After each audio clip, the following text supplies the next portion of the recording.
So there's like three parts of what you're saying here, but it's all fundamental to you had to free up time for them to be proactive, right? Without doing that, you wouldn't have been able to lean into these parts of your contract where you could expand the relationship, the cross-selling, the upselling, working with other departments, like you mentioned, operations, right?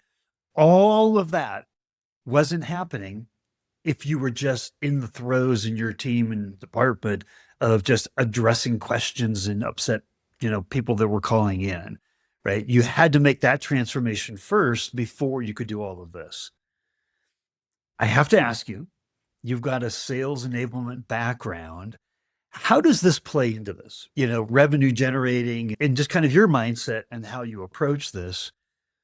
Because you have that background, how did that help? How did that aid in what you're doing now?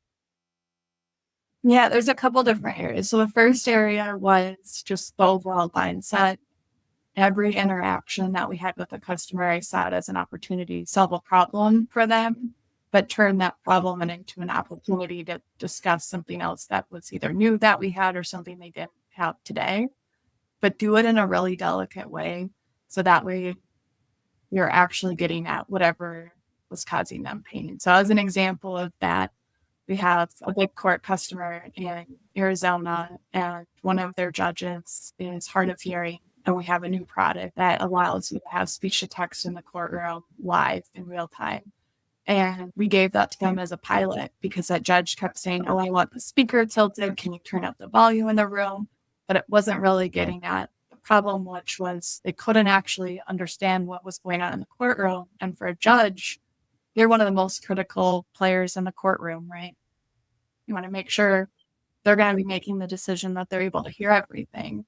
And a lot of judges are, getting older, and some of them are having a harder time accepting that. And so we saw that as an opportunity. Well, let's have them pilot one of our cloud solutions, and then it solves their immediate problem, right, of not being able to hear because they can read a live transcript in the room. But it also gives them exposure because now if that judge can share their experience with other judges across the court system, then we can continue to expand the opportunity.